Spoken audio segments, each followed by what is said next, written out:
Hello and welcome back to Talking to Introverts, our podcast here on YouTube. My name is Sami, and with me today and every episode, I have Denise. Say hello, Denise. Hello, Denise. And Hello, we everyone. we both identify as introverts, and through these episodes, we bring our introverted perspective on life and business and all of that kind of stuff to you, our lovely listener. So today we are going to talk about, like, we're in the middle of March now when this is being released. So, spring is here. And we are going to talk about how we come out of winter and into spring through whichever avenues and energetic supports we may talk about. I think that's where I'm going to leave that introduction. So, Denise, start us off. I think for me, the thing that I always notice is the light. It's waking up earlier in the morning because it's lighter, and just desperate to have longer light in the evenings, to be in the garden in the evenings. I just love it as we come into spring. That's my big thing. That's my big takeaway. And on social media, seeing through February, kept coming up time and time again on different backgrounds, different I don't know what you call them, Canva impressions, pictures. That from February the 29th, as has been this year, that it's still light at 6 p.m. and by the end of October, that's when it starts to change. So in October, it's still light at 6 p.m. And it's like, that's a long time in the year that we've still got light at that time. And it's like, yeah. And that every time I saw it, I thought, oh, the light's coming. Through my bedroom window, I have a great view. And so watching where the sun is in the sky as we come into the spring, the height it starts to reach, the sunrises are so much more colourful. They're amazing. And the sky suddenly starts to look a lot bluer when it's not cloudy. So yeah, I just love that whole spring energy. There's a negative side to spring for me, but we can come on to that in a minute. Which you've been experiencing with me. It's Yeah, marvelous. the light, like, there's something about the return of the light, isn't there, that's like so uplifting and renewing, and you kind of think like, oh, we made it through another winter. Because like the whole of February, really, I've been watching it, and like it started with like, oh, it's 4 p.m. and it's still a bit light. Yeah. and then it's just like, oh, it's 5 p.m. and it's still light. And then in the mornings as well, like you say, like waking up earlier because there's light coming through the curtains. And it's just, I know it happens every year, but every year it's like, oh, like it's something new and exciting. Yeah, and I think even for introverts, that sense of that energy renewal, that light that's coming in, it actually makes me want to connect more, makes me want to get outside Mm. and talk to people, wear different clothes, more colourful clothes, less clothes, put my coat away, which you can't do. It's still March, isn't it? Like it's not warm enough all the time yet. Although it's much warmer now than it ever used to be. Mm. That's a Yeah, whole other topic. kind of middle of February, I think it started to get quite warm, didn't it, during the day, like 11, 12 degrees. And then at the end of February, it's kind of gone back down again. So Yeah, it's like you're still riding that, like, oh, are we? Can we put coats away? Oh, no, no, no, not yet. Okay. I know. It's like, do we need a coat? Do we need a scarf? Do we need gloves? Which one? All of them? One of them? None of them. What do I need? And it'd be like if I was walking across into town to meet you, and I'd go out because it's still early-ish, leaving at 8:45, 9 o'clock. So I'd have it all on. By the time I'd walked into town, I'd be like, why am I wearing everything? Oh, gosh, it's warm in the sun. It's lovely. Oh, I've got too much stuff. It's just packing it away into pockets and bags and all of that, and then making sure I've got it all. And it's like, I might as well just wear it. If I'm going home, I might as well just wear it and then put it on and getting through the door and stripping off and thinking, oh my God, the heating's on as well.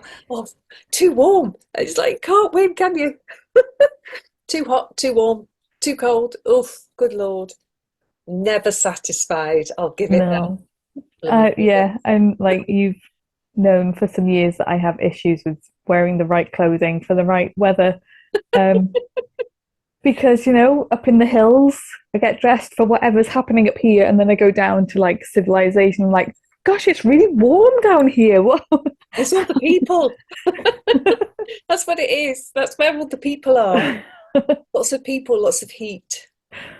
It is quite funny. Like when we've had snow up here, like literally we get down to the bottom of the hill to the bypass, and like there's no snow. It's like how what? It's only like not even a mile, Mm. maybe a mile. Um, and just the complete difference in weather can be quite surprising. Can be really surprising. And we've had it here though, haven't we? Where I've said, oh God, I hope I can get out. We've got 2 inches of snow. And you've gone, snow? What snow? I mean, they live like a 20-minute drive away from each other. And yet the weather is so different. Yeah.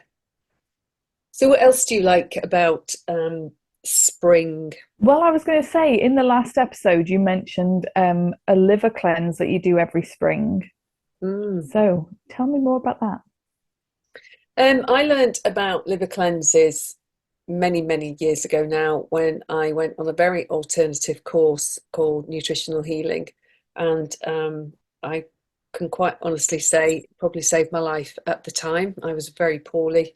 And what I found over the years is things like identifying as an introvert. Well, I also identify as a highly sensitive person, and you can look up highly sensitive person by going to a website called hsperson.com. And for a highly sensitive person, mainstream medication might not work. It just seems to do everything in reverse, or it just knocks you over instead of makes you well. So without my being able to actually put it into words, I knew I needed something else. And then one person talks to another person, talks to another person, la la la, and suddenly I'm put in front of someone who's like, oh, I'm doing this really alternative course. Why don't you come along to one of their sessions and see if you think it might work for you? And this very alternative course isn't so alternative anymore. 20 years Mm. ago, people weren't talking about, as say, castor oil, where now it seems to be all over YouTube that everyone's using it for everything. And it's like, do they really know what they're doing? It's a very innocuous substance so long as you don't take it internally. And I'll tell you why not to take it internally if you remind me in a minute.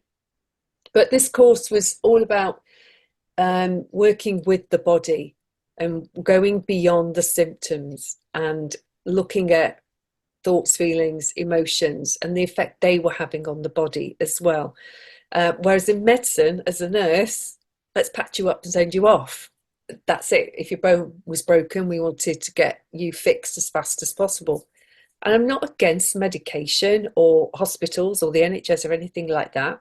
I'm just giving this from my own personal experience and observations of myself.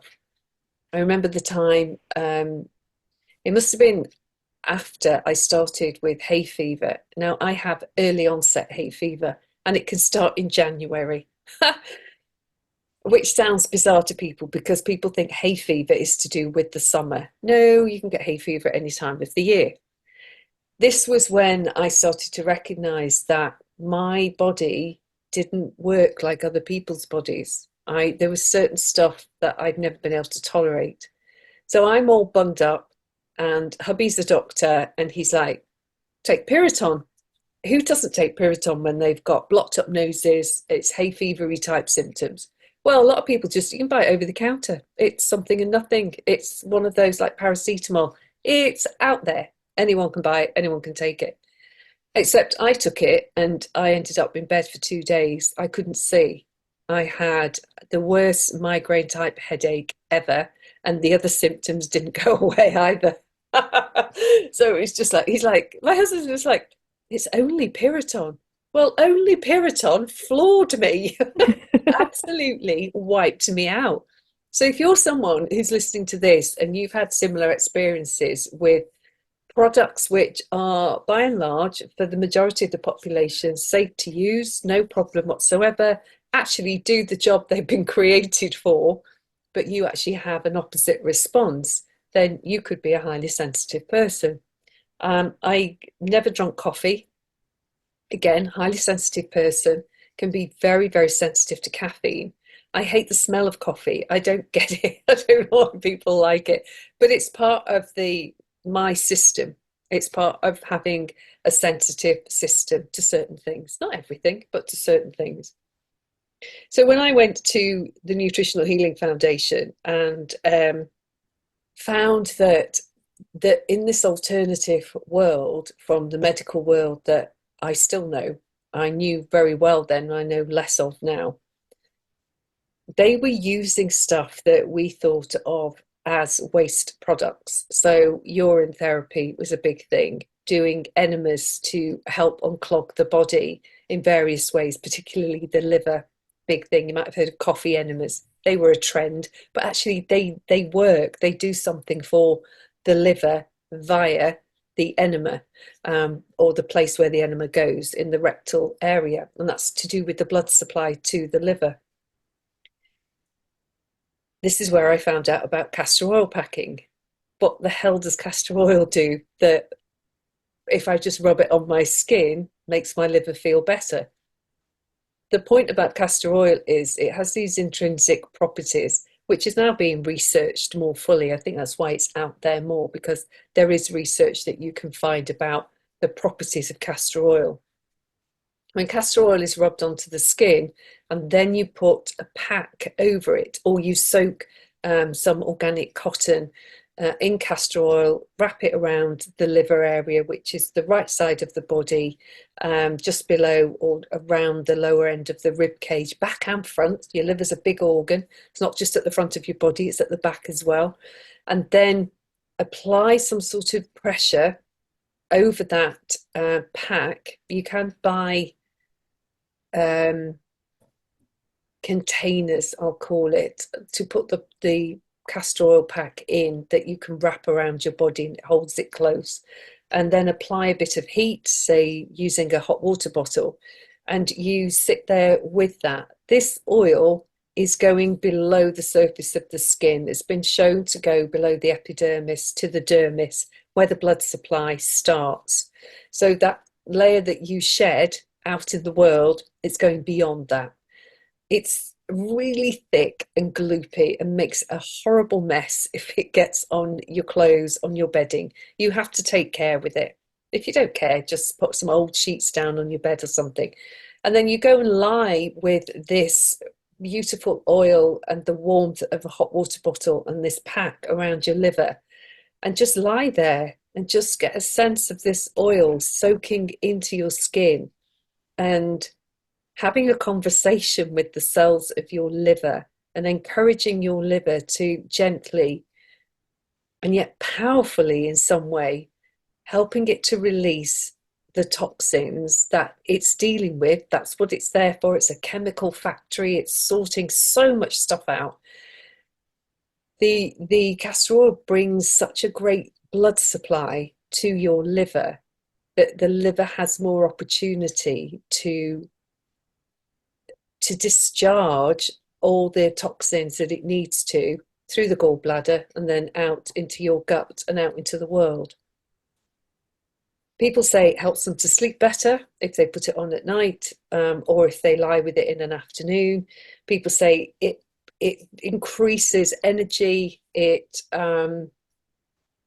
helps with, I mean, there's lots of reports, and these are experiential reports, not scientific ones, that it cures cancer. There's so much that's said out there by people about doing liver packs. Now, I was very reluctant to do anything like this because I was from the medical world, and how can this be? And why aren't we using this in medicine? It's because it's very hard to patent castor Mm. oil. People haven't done that. So anyone can pick castor oil, castor, I think they're nuts, I'm not sure, that creates the castor oil. Um, you can have your own farm of them if you're in the right part of the world, that sort of thing. And so pharmacological companies haven't been able to either patent the oil itself or find and patent the thing within the oil. But I think that's coming. I think we're going to find, because a lot more research is being done on castor oil, that we're going to find that companies are going to try to extricate from the oil the thing. And I can't remember its name. There's a name for it. It begins with a B. The chemical within it that really helps any part of our body that we want to put it on. You can, if you want to, especially as we age, you want to encourage blood supply to your thyroid, for instance, so that anyone that has a hypo, like an underactive thyroid, might want to get a pack for their thyroid and wrap it around their neck, and see if the castor oil helps them with that. With caution, you don't want to be ladling so much oil on your body and having it there for so long that, again, it can have a negative effect. It can actually break down your skin, because there's so much blood supply going to your skin that your skin will be used as an avenue for elimination. Don't do that. Start slowly, but be consistent. Practice makes progress. You want to progress along a pathway with anything alternative that you come across, just as you would with anything medical. Just because you've gone into an alternative world doesn't mean you won't crash and burn as a result. Mm. You have to, rather than go at it all guns blazing, I often think that to work with this in a more homeopathic style, less is more, is the way to go. But obviously that takes time, and we can be very impatient in the world that we're in. I did come across a naturopathic doctor on YouTube. I can't remember her name. And she has created a company where she sells a lot of castor oil products and packs, based in Canada, and they weren't shipping to this country. And I think on Instagram she's something like Be Well Queen. I think that's what she's called on there, showing you how to use castor oil for so many different conditions. I bought one of her rollers with castor oil in, and I put it on my face at night, especially around my eyes and over my eyes, and put a little eye mask on. And the roller itself is a rose quartz. So apparently rose quartz and castor oil work together with the blood supply of the face, and particularly around the eyes. And again, she says, as we age, our connective tissue starts to contract, but castor oil will help it to relax. And guess what? It might equal less wrinkles and what do we get in our eyes? Floaters. Because what a floater is like bits of connective tissue that have gone hard, that they're just there. It happens with aging. As with everything, we get tighter. We're less oily, we're less flexible. But castor oil can help over time to start to relieve some of these things. God, I wish I could remember her name. Because she's really engaging. She knows her subject. She uses Chinese 5 elements. And there's another lady who's also talking on YouTube in particular about different ways to support the body. And that's Mindy Peltz. And Mindy Peltz is very much into fasting and that sort of thing. And spring is a great time to fast, because of the energy. And we're so excited about the light. that we want to start leaving behind the comfort food of winter. And it's just a really great time to start having a play with fasting, and seeing whether you like it or not. And there's so many different ways of fasting now. It's so trendy. Back in the day when I did the course, fasting, as a nurse, I fasted patients overnight for their operations. That was the only fasting I knew of. So even in medicine, we know that fasting is required. We just don't use it therapeutically. Same with enemas. The number of enemas I've given to patients on wards that deal with, anything to do with the gut, gastrointestinal tract, given enemas for. But in the alternative world, they're used therapeutically. So you use them as a way to bring change to the body before it's absolutely necessary to use them to evacuate things from the body. Coffee enemas in particular are well known, really helps with skin conditions to give the liver room to discharge that way rather than bring stuff out on the skin. Body's really clever, really clever. That's what I learned in the alternative world, just how clever the body is. That's what I learned when I first began like the exploration around more natural skincare,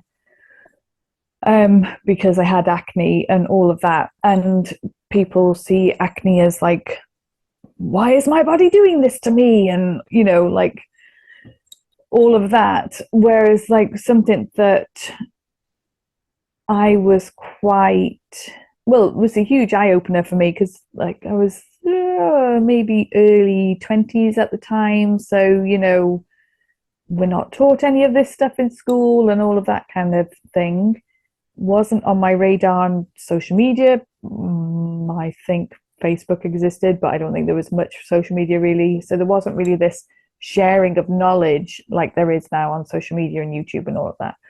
So it wasn't as accessible. So one thing that like was a real eye-opener to me was like what acne was in terms of my body and its functioning, and all of the crap that was inside my body, that my liver and my gut and all of that, like the internal natural detox system wasn't able to deal with.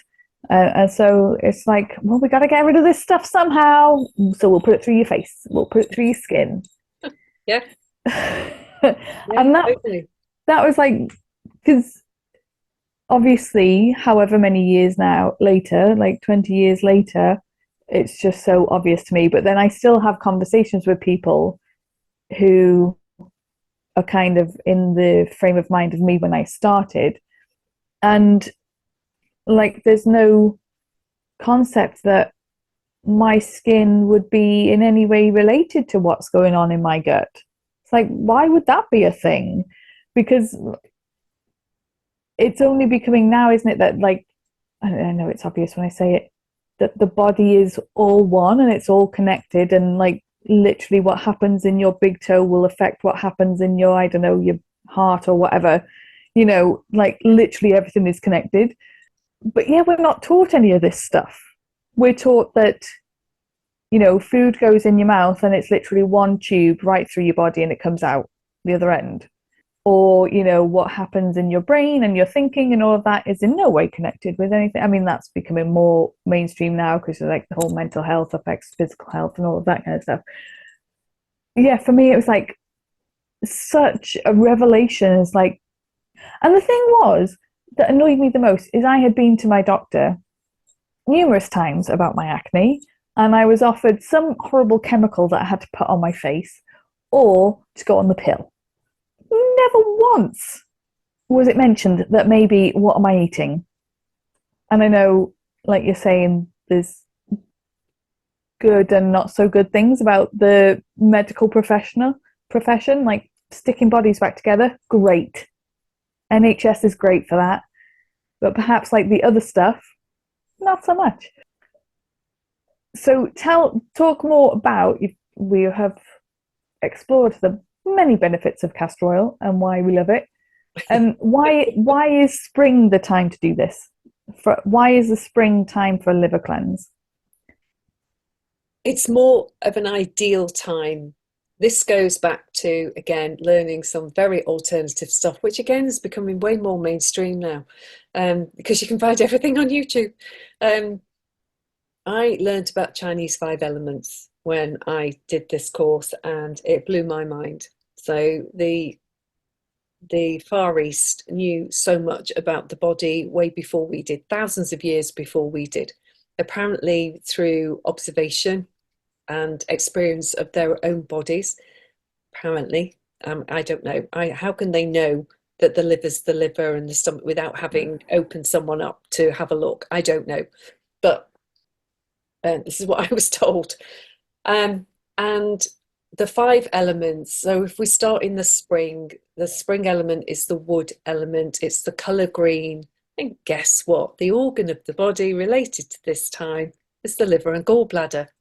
So this is the time when it's shedding or wishing to shed the, shall we say, the indulgences of the winter element of, as we do, as I have done in over Christmas and everything. We go in search of comfort food. We don't have the light outside. We stay inside. It's a very reflective time, the dark, if we wish to use it like that. But in modern day, we just tend to go more for the carbs, the party food, the alcohol, the chocolate, in my case. And no matter how much I reason and justify it as well, I always have it over 70%, therefore it's less sugar and no milk. No, it's still chocolate. I'm still eating it in more But there's the quantities. whole thing of like, you just don't fancy a salad in the winter, do you? Well, in Chinese five elements, you wouldn't. You Yeah. wouldn't do that. You would put warmth into your body, nourishment into your body. And the winter element is water. And water, if you think about the planet, the vast majority of the water on the planet has salt in it. So to help during the winter, this is the time to, and I say this again, less is more. Don't cover everything in tons of salt. This is grains of salt, by good quality salt. Some doctors poo-poo salt as never touch it if you've got high blood pressure. And again, you have to work with you, know what Mm. works for you. If you know that you can't do salt, then don't do it. But you can make a salt by dehydrating things like celery and tomatoes so they're really desiccated, really dry, and then grind it. It's delicious. It's veggies are quite salty in their own way. And when Mm. you condense that down, then you get the true flavor of them. Celery salt is a big thing. Yeah. And Anyway, have sea salt in your chocolate sea salt in your chocolate. in Yeah, that's a winter. big one, isn't it? um, And so in the spring, if you consider the spring as when you look outside your window, suddenly the light is bringing forth the leaves on the trees that have been dormant. They're just suddenly waking up. Some of them seem to burst into life, others do it more slowly. The colour is green. So what can you get into your body in the spring that is the colour green? And these days, there is so much that you can get your hands on. So in this country, we would be looking at the brassicas. So the things that grow naturally here. So Brussels sprouts, broccoli, cabbages. You can add cauliflower into that. What's that nice one that's a cross between a broccoli and a cauliflower? It's gorgeous. Oh, like the pointy one. I can't think what it's It's called, got the but most beautiful spirals in it. It's just mm, such a work of art. I can't remember what it's called. I always buy one when I see it. Not so much the salad stuff, but definitely these green vegetables. Again, if you haven't eaten them much, don't go mad. Just start and build up. You've got all spring to do this, you know. Um, and this is when I really got into juices and smoothies because you can get amazing potency from juicing your greens. A lot of people disagree. And a lot of people go mad and do far too much fruit in smoothies and just release a lot of fruit sugars, which aren't going to help your body much. Probably better than, I don't know, all the carbs and curries that you've had over winter, but not great if your liver's struggling. Um, where am I going to go next with this? So juices, smoothies, avocados, and then we've been introduced in this country to green powders. So Mm. there's matcha. Matcha tea is green, tastes like grass, I think personally, but I can tolerate it, but not. I can't do intensity of it. It has to be small amounts. And I put like half a teaspoon of that into a smoothie. And then there's all these other greens as well, like spirulina and wheatgrass and oh, what's the one I can tolerate? I can't remember the name of it now. Well, there's chlorella and That's barley the one. grass and Chlorella is the one I can tolerate. Way better than any other. And that's just me personally. Don't just mm, take my word for what I'm saying. I'm saying because I've experimented on myself and learnt the hard way that wheatgrass makes me vomit. Absolutely, my body cannot tolerate it to the point that it will chuck it back up. It's mm, too harsh on my liver, and my liver goes, nope, not processing that today, thank you. Off you go. I can't tolerate aloe vera. I can't do the whole aloe drinking thing. mm, Again, learned that the hard way by chucking it back up. So it's just like, oh, okay, not for me. So you are your own best experiment in anything to do with your own health. Some of it will work like magic, like someone's waved a magic wand, and others not so much. Not so much at all. So I will be now, and I walk into this. This is where I took liken it to homeopathy. Less is more. Walk yourself into this. I make sure that my fluid intake is a bit higher than it has been over the winter, and I really um, make sure that I use athletic greens. It's an expensive green powder, but it works on my body. So I have athletic greens every morning as I wake up. I take it to bed with me the night before. It's just sitting there waiting for me to stir it. And as I'm getting ready, that's the one of the first. I have water, I have salt in water, and I have that. I'm waking up to those three things. So I'm already going talking to my body with these liquids, these foods.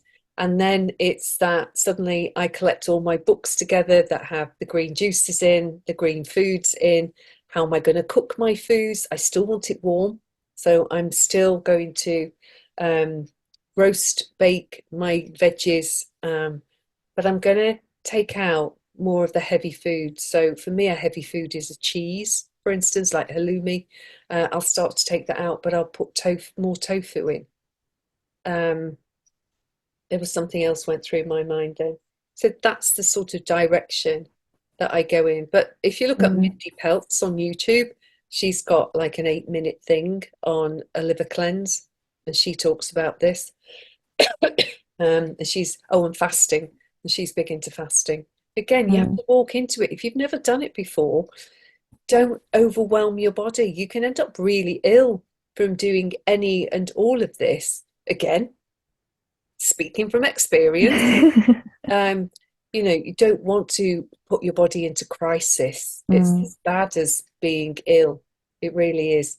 And going full circle on this, hay fever for me is early onset hay fever.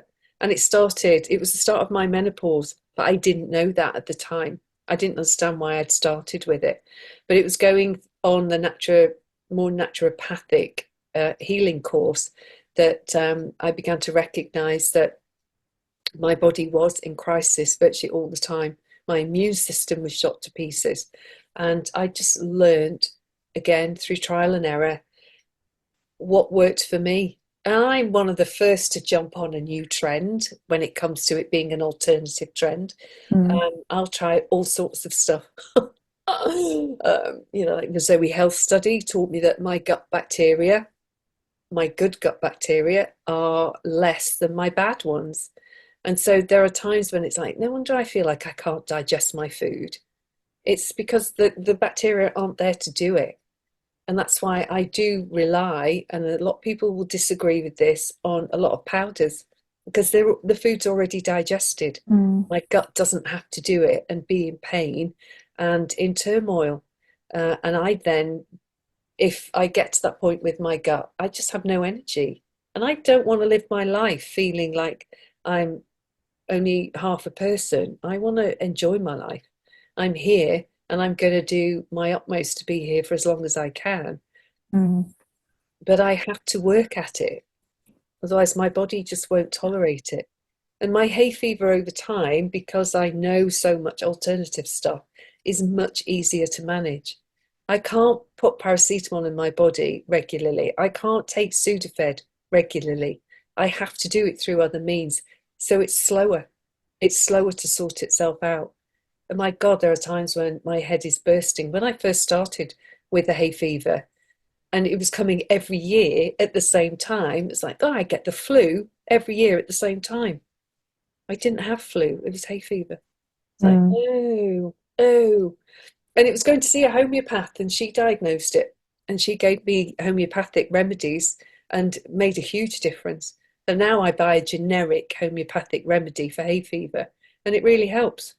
Doesn't take it away, it just makes my body more willing to work with it and sort it out faster than. And I don't end up in bed for weeks on end now.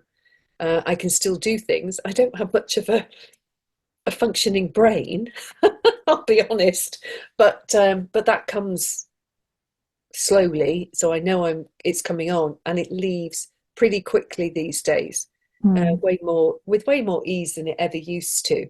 And I've got lots of other tools, mindfulness and the havening techniques, all of that to comfort my body with as well. I just want to interject a book recommendation, which I found. I think I found it in January, and it is called "Staying Alive in Toxic Times." I think I will find it and link it below. The woman who wrote it is a doctor, as in like a medical doctor, and then fell out of love with the traditional like UK Western medical model and went into, I think she calls it ecological medicine, I think. So the more like complementary alternative type medicine. And this book that she's written, I can't remember her name, is a seasonal like overview of the year and what our bodies will likely require and what will be likely problems that we might come up against through each season. So in winter, it was kind of like we need to look after the immune system, we need to look after ourselves in terms of there's not going to be much natural light. So we're not going to get the vitamin D that our bodies require and all of that kind of stuff.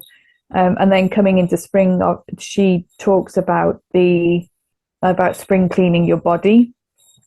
So talking about like supporting the liver and the sorts of things that you have been talking about. And what I find about it is it's a very accessible book. It's very doesn't go into huge amounts of detail and information and scientific this, that, and the other. It's very, very readable and very like plain speaking. So it's like, yeah, this is the sorts of vitamins or nutrients that you're going to require at this time, and these are the foods that you can get them from. And also, if you feel like you need to supplement, then this is how to find a good supplement, as in it has the stuff that you want and not the stuff that you don't want. So yeah, little plug for that book. I think it's quite a good resource for people if they like you're saying about don't go all in, just chill out a little bit, but this is a Yeah. very good like starting point. I like how in this as we've come forward 20, 25 years, how doctors are looking at their training and going, it's not okay. It's not okay to just keep pushing prescription meds on people. I think Rangan Chatterjee, he's one. He went off and did functional medicine, where it looks at the body as a whole. The Van Tulliken twins, who we see on telly a lot, Chris Van Tulliken is, I think it's Chris, yeah, has brought out a book about, trying to think what he called it. Ultra processed food. Yeah, because ultra processed, the cheaper your food is, the more processed it is, the more shit, I'm going to say, it has in it, and the worse you're going to feel. You know, can't get pregnant? Look at your diet. Constant headaches? Look at your diet. Not sleeping well? Look at your diet. And so on. Acne? Look at your diet. Hay fever? Look at your diet. And what I do as I come into the spring, and I think this is why it's not as bad as it used to be, is that in winter, this is the time that I will have a bit of bread. I'll have a wrap and things like that. And that's what affects my gut and my immune system as more than probably anything. I can still tolerate a bit of dairy, not a lot, but a bit more than I used to. But anything that's a grain, think wheat, oats, barley, you name it, any of those. And as I think it's said, something like 90% of your immune system is in your gut, and you're eating foods that your gut can't process, it kills off your immune system. And so once I clock what I'm doing and I get the symptoms of my form of hay fever, I'm like, okay, that's it, I'm done. No more of that. Don't eat any more of that, because you're just going to get worse, not better. And so now the time for my hay fever is now much smaller, more limited. And it's also the time I'm like, oh, my body needs more support. So I'm not just seeing it as a cleanse, I'm seeing it as support for my body to take me into the next year. Yeah. And I think going back to what you're saying about Chinese five elements, and I come at it from a slightly different model, but the same really. So more of like the British Celtic herbal medicine type approach. And it's, for me, it's kind of like seeing what's outside naturally. So like you were saying about, you look out and the leaves are coming into, onto the trees and everything, and they're green. So we look for green foods. And for me, it's kind of like, okay, so which foods are growing, which plants are growing around me? So for spring, a big one is cleavers. So might know it as like sticky buds or goosegrass, or I think it has like so many other country names. And that one comes out in spring, and it's brilliant for liver cleansing, really good for supporting the liver and the lymphatic system, and helping to clear everything out. And I always see it as like Mother Nature. She is your mother, and she knows what you need when you need it. So she like literally puts it on our doorstep, like, and like these are what you'd call weeds, for gardeners. But you can go out into your I don't know, neighbouring park or woodland or a farmland or whatever, and you will likely find some cleavers in the hedgerow somewhere. And nettles are coming in, and they're really fresh green, like beautiful colored green, and like they're really great as well for this time of year. And that's how I kind of look at it. And again, with like more mainstream food, so like you were saying about what vegetables are available now. Oh, it's the brassicas and the all of that kind of stuff. And unfortunately, yes, we're so used to everything being around all the time that we forget how to eat seasonally. And I think we just don't know how to do it anymore. I think that's kind of like a re-education exercise, isn't it? Like go like wherever you are in the world, okay, what is in season right now? Because yeah, you're right, you can go to the supermarket and buy this, that, and the other that, isn't even grown in this country. So we have no Yeah. idea if it's in season or not. And this is something that that book that I mentioned talks about, like at the beginning of each chapter. It's like, okay, this season, because she is based in Britain, so this season, this is what's in what plants are naturally available. And also then you have to think about, farming methods and, the deterioration of the soil, and has the food actually got the nutrients that it says it's got, and which is then why you can then look at supplementation as well.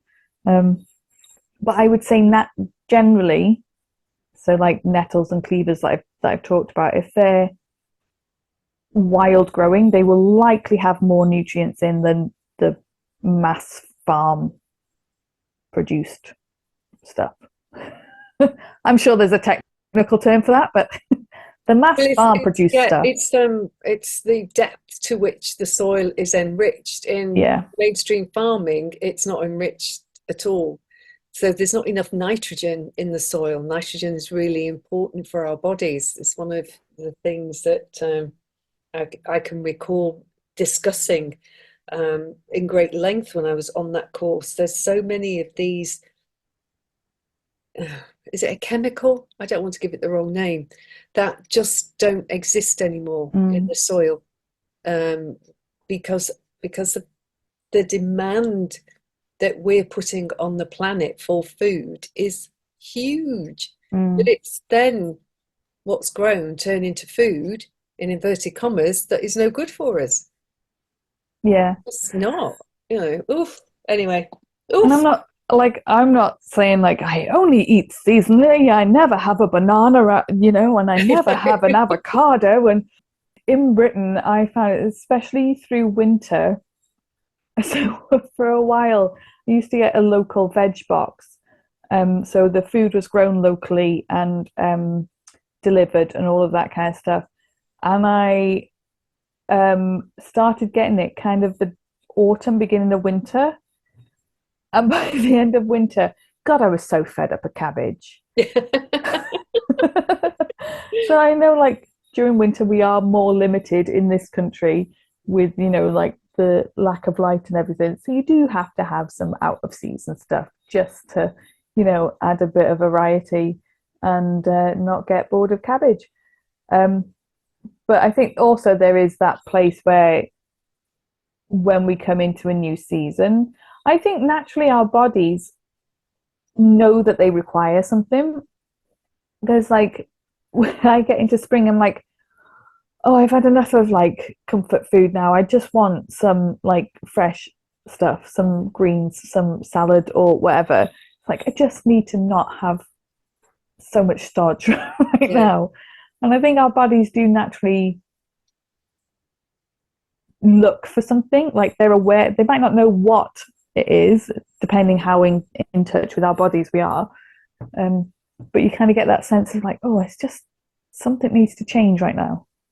Yeah, just one other thing about eating in spring is, and the liver and the gallbladder, is that the Chinese were brilliant like this in terms of the 5 elements, is that the flavor of spring is sour. So I'm not talking whiskey sours here. No, those of you that like that sort of thing. This is like your lemons and vinegars.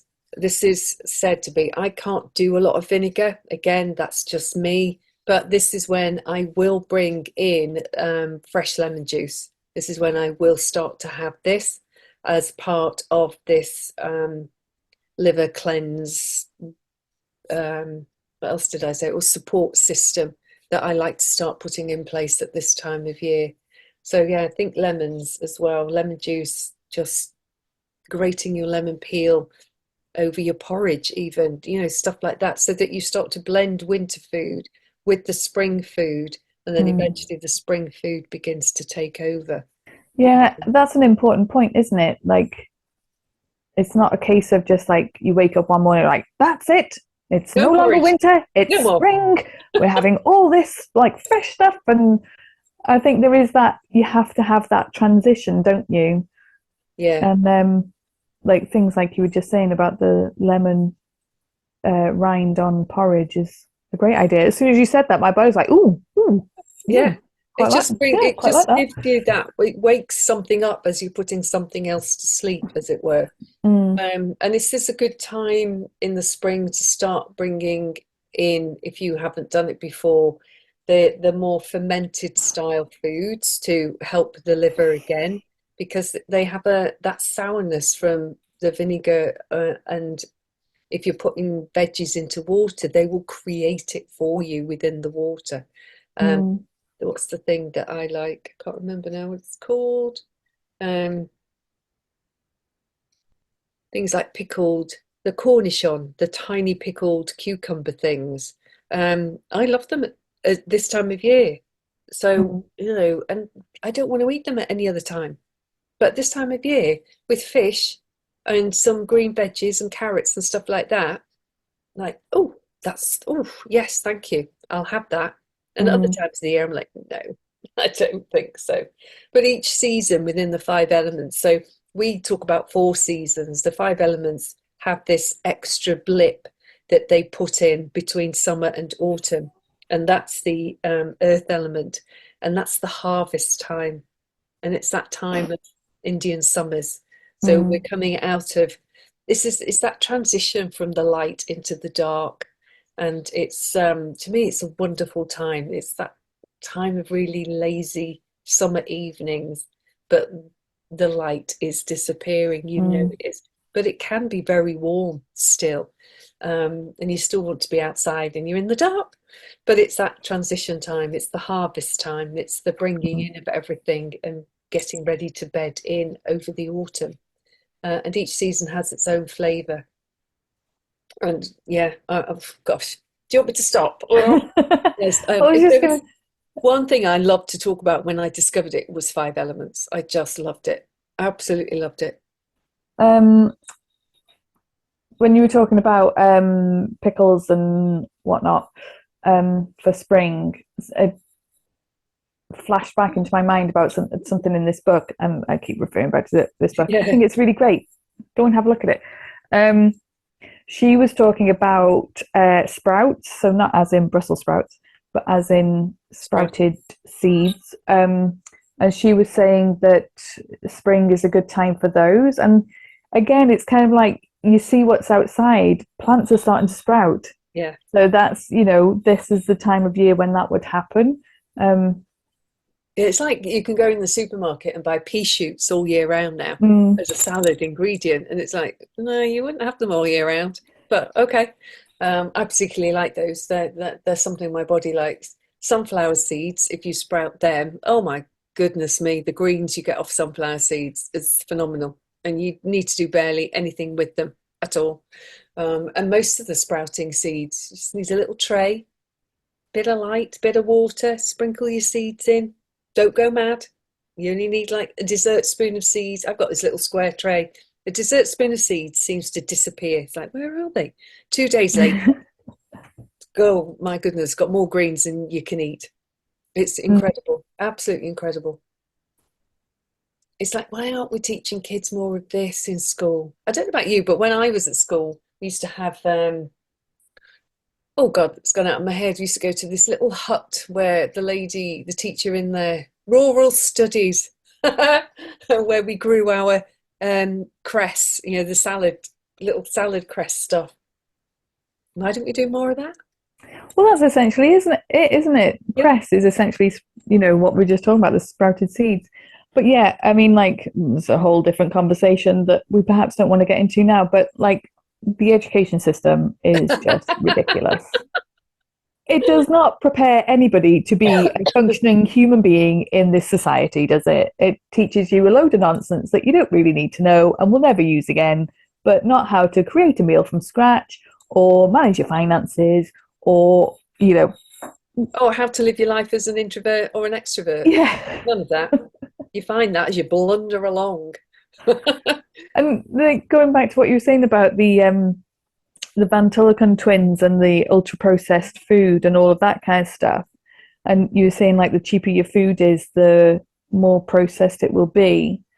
And you get these arguments, don't you, that, well, it's cheap, like we can't afford, the organic and all of that kind of stuff, which is great. But like, I love making soup, and you buy, I don't know, a bag of root vegetables for, I don't know, a couple of quid, and you get like meals for a week.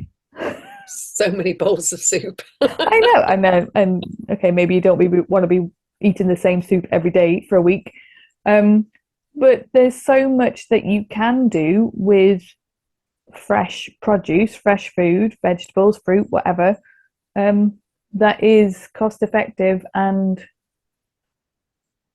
But again, I think it's healthier. just what came into my mind is our brains. And if you've eaten in a particular way for a particular length of time, that's the map that your brain has. Mm. So to invite someone to change their habits, where food, drink, sleep, whatever it is, takes time. So you Mm. have to build on these habits and allow the map within the brain to change. And your brain will resist it because what are you doing? Why aren't you eating the way you used to? And is this going to impact your survival? Mm. And if it will, your brain will tell your body all sorts of things, and it will take you'll give up if you don't understand what your brain is doing or attempting to do. And it's one Mm. of those things with, like I've mentioned in previous things about my business, that it can be too much of a pain, quite literally, to make the changes. So you keep the Mm. pain, and it's that Yeah. emotional pain, that thought pain. It's too much. It's too much like hard work to think about this, to change my diet, to work out how it's going to, how am I going to work it with my family? How is it going to impact my working, Mm. my business? And so you hold on to the pain, knowing that somewhere that if you started to make these changes, it sounds like a long time, but 6 months to a year, you're going to feel so much better. And that pain, that inner turmoil, that inner struggle actually you become more powerful when you've worked through it. But it Mm. takes time. We don't have Yeah. magic bullets. There's um there's no quick fixes or hacks, people. That's what medicine would like you to think there is. Despite what social media wants you to believe, top 5 hacks to get perfect health. No, people, no, stop it. There's a book that I read years and years ago, Clean by Oh yeah, yeah. Leandro Younger, something like I've that. got that. Yeah. Which, and again, is one of those, like, it was kind of when I was into this phase of discovering how the body works and how that works with your skin and how food and all that affects everything. And there was something in there that really stuck with me, and it was kind of linked to what you were just saying about when your body is, so used to. Oh, so he says it's like, you are what you eat, yes. So as in literally what you put in your mouth becomes the building blocks for your body and all of that. So the healthier stuff creates a more healthy body, the not so healthy stuff creates a not so healthy body. Yep, that's well known, like that's everywhere. And he says on the flip side of that, also, you eat what you are. Mm. So if your body is used to foods high in sugar, high in fat, high in salt, high in, like the ultra processed food, all of that, your body will naturally crave that. And if your body is used to like fresh foods, whole foods, healthy stuff, all of that, it will naturally crave that.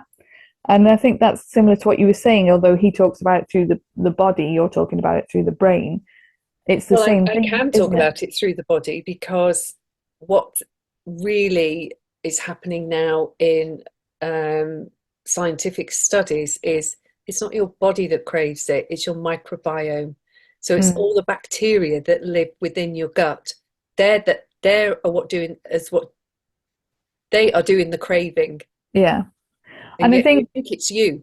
but it's not. And it's the messages they're sending to your brain, and then the brain sends other messages throughout your body, and suddenly, Mm. before you know it, you're at a petrol station and you're buying half a dozen Kit Kats to shove in your face in the car, because Yeah. it's almost like a survival thing. Your microbiome won't, that you've got there and then, won't survive without it. That's what And it's telling you. Like, that oh, comes that my comes back microbiome. that comes back to the building of habits, and you're not necessarily going to just change all of your habits overnight, because it's not just like I don't have enough willpower, or I'm lazy, or I'm this, that, and the other. There's actual physical stuff going on Yeah. that is something that you need to work through and to change, and it's going to be a slow process. You might like do a, I don't know, a 3-day juice cleanse, which will have an effect, but then is that going to be sustainable, and how are you going to sustain that? Not necessarily just the juices, but that more healthful state that your body is then in after that. And it's not necessarily just going to be, yeah, I did a 3-day juice cleanse, I'm completely healthy, I can go back to eating whatever rubbish I was eating. It is that little by little, what changes are you making? There's in medicine, there is this, and it's been coming on for years now, a liver condition, which is alcohol related, and I can't remember, like a liver cirrhosis. So the liver's very diseased, and Mm. then people started to show up who weren't alcoholic, who didn't drink gallons of beer or wine or gin or whatever it was, and had the same condition. And that liver condition came down to diet, and it came down Mm. primarily to where your sugars come from. So by eating tons of carbohydrate that gets turned into sugar in the body, you're destroying your liver. You think about alcohol, what does it break down to in the body? It breaks down to sugar in the body. Um, Not the white stuff that we eat, but the chemical components of that white stuff. And so, what's it called? Oh, anyway, a long time ago since I was doing any work with any of this, and it's what a lot of diabetics find is happening with their liver.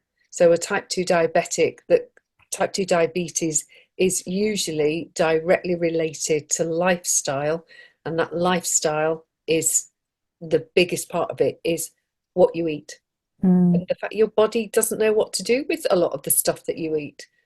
It's things like, I look at my husband and what he can eat compared to what I can eat, and there's so much genetic stuff going on there. He's got a very different genetic profile to me, being half Maltese, very well, craves very different foods to me. Um, God knows, my eldest son has been looking at the family tree, and he went, it just makes me laugh every time. Mum, I think you were created from dust. We can't go back very far with your family tree. It's like, you've just not really come from much at all. And yet, my husband, they got his granny back to Prussian nobility. I mean, what sort of genetics is coming through with all of that? And I'm like, my genetics are based in dust. No wonder my body's struggled, really, is it? So there's so much that is part of the health spectrum. Mm. It's a massive topic, but if you know that perhaps you got suspicions about type 2 diabetes, and I know I have, but I've just done the Zoe study and there's no sign of it in there. Mine is my microbiome. I've got to keep looking at how I can improve my microbiome. Yeah, so lots of the brassicas coming in for the spring. I mean, it's not like I'm not without them. I have them in the winter as well, but I have a lot more root vegetables in winter. Because they're grown in the dark. We're living in the dark, so it makes sense to bring those two things together. Mm. Yeah, but yeah, like you say, cabbage can get a little bit. When there's one in every How many more box ways can every I week. cook a cabbage?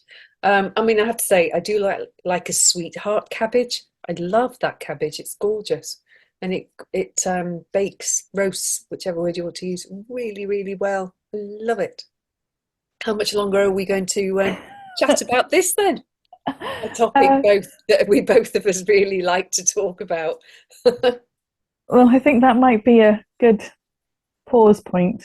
I think we've discussed a lot about Yeah, maybe spring. we can in the summer come on to the fire element and our heart health and things like that. Mm. Maybe that's what we do. The clever people, Chinese five element people.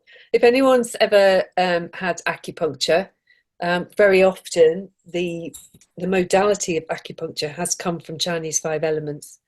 And it was this whole meridian lines that the Chinese work on and finding where your energy is blocked, your chi is blocked within the body, and start to release it that way. And at the same time, I would always highly recommend that you look at your diet because stuff you're putting in your body creates you. Yeah. Just you can do all the gym training you like and have a great looking figure, body, but if you're not actually feeding it what it needs, it can still have a heart attack. It can Mm. still throw up bowel problems, kidney problems, breathing problems. All of that can happen.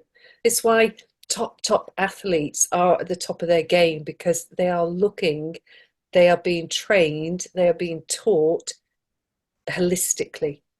It's not Mm. just about if you're getting on a bike, how good the bike is. The person riding the bike also needs to be as good or if not better than that bike. Otherwise, what's the point? Yeah, I know it sounds really dull and boring, and you've heard it 100 times, but diet and exercise, it's where health comes from. Yeah, really does. Or you could think of it as is like body support. What does your Mm. body require? Is it's going to show you, it's going to tell you that things aren't all right. It just is. Like you knew from your acne. Um, there's lots of things that happened to me that Mm. I knew things weren't right, and mainstream medicine wasn't helping. But it's only in recent years that I've come across the highly sensitive person and why mainstream medicine didn't work for me. Mm. Why I can't drink coffee and hate the smell of it. Caffeine's not good for me.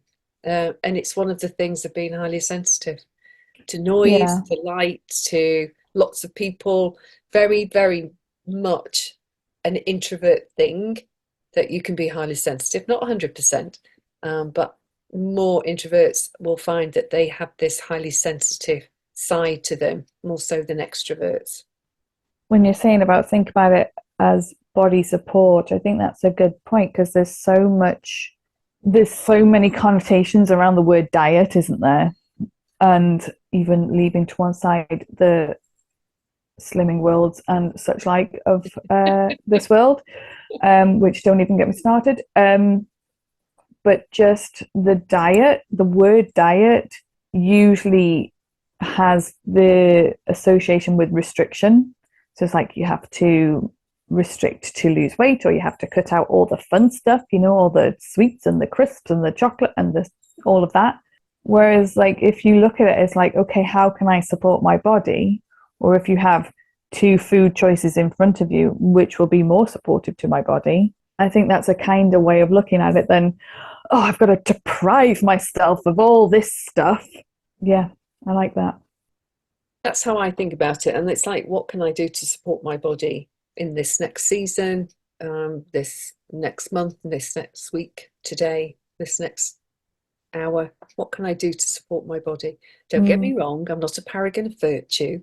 If I'm rushed for time, I will put something in that isn't 100% exactly what is required, but I can look at that and I can the next day go, okay, so I did that yesterday. I have more time today.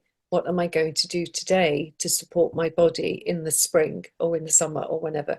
Because let's face it, we're coming into spring. We know that the summer's coming. We're going to be going on holiday.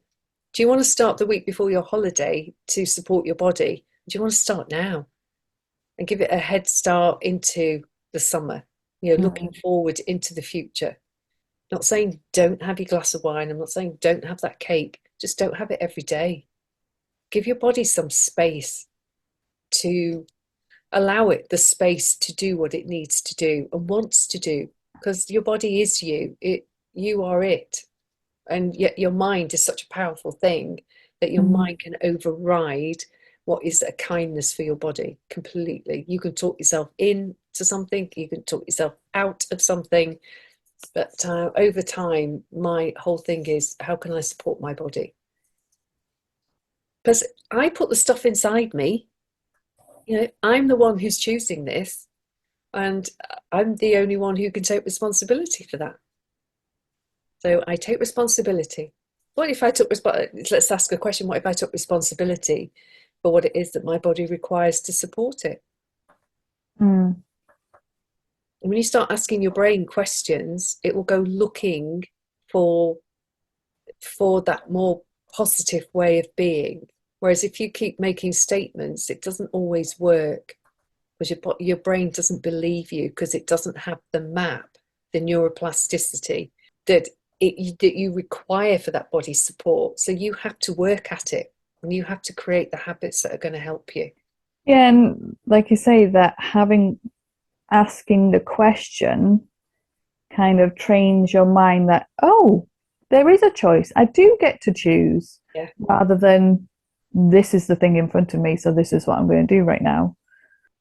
And the other thing is, if suddenly you get the craving, what is it? What is it? What's behind the craving? What is your body saying to you, and how is your brain interpreting that? So instead of thinking, I have this craving for chocolate, actually, is it chocolate? Is my body thirsty?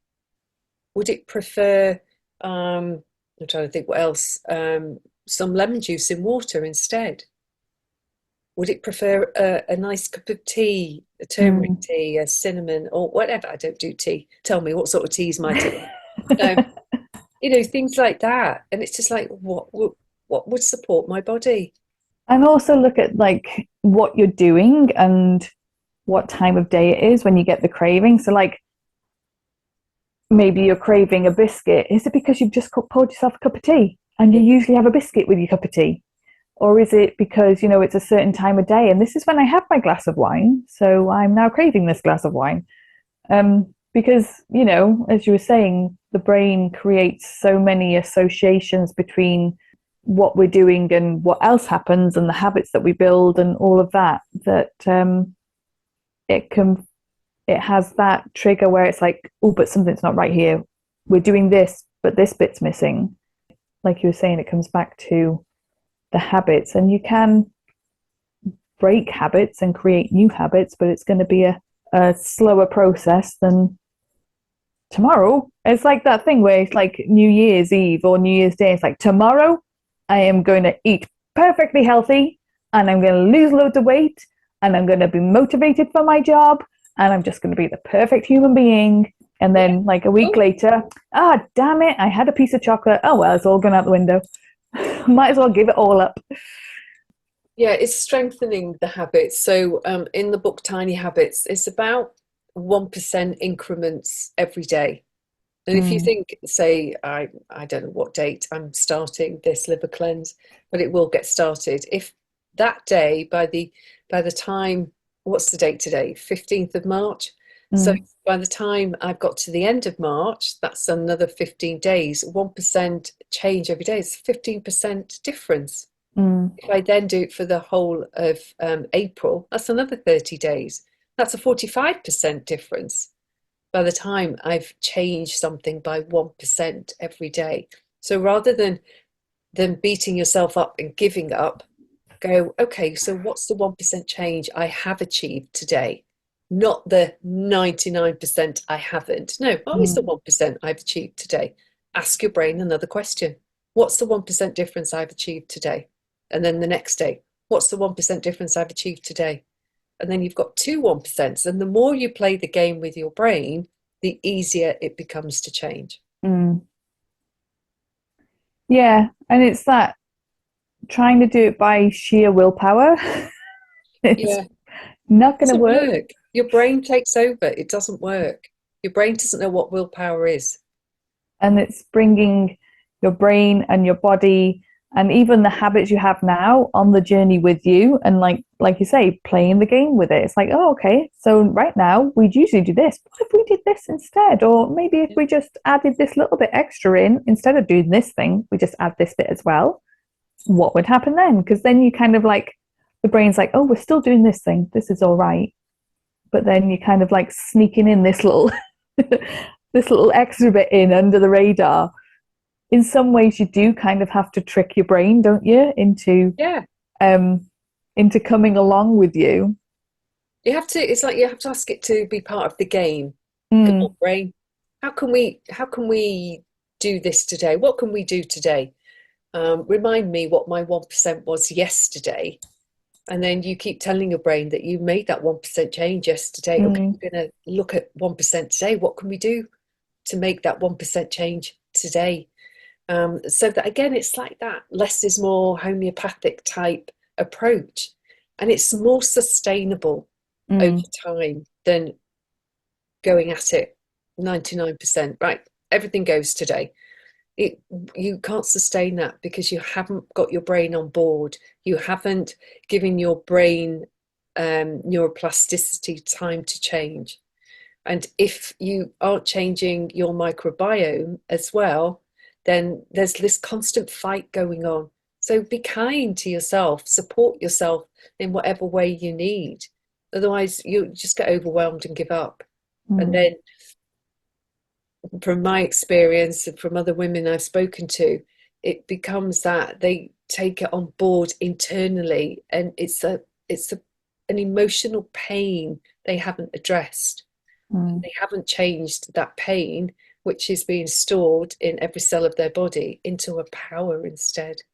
Um, and I'm, me, women's empowerment starts from within people. Come on, let's be doing it. So we'll say again, I think there's a good time to pause this conversation. We will likely come back to it at a future time for another episode because, as you can see, or as you can hear, we can talk a lot about this. But yes, let's pause it there for now. So, Denise, I know we're not done, but are we done for now? For this episode, we are done. So, thank you for listening. You have been listening to Talking to Introverts with myself, Sami Blackford, and my co host and co introvert. Denise Oliver. And if you want any links to the books we've mentioned, we will put them in the description, and you can find out more about Denise and myself down there as well. Thank you very much for listening. We'll see you in a couple of weeks. Well, you'll hear us in a couple of weeks. You know what I mean. Thank you, everyone. Bye for now. Bye.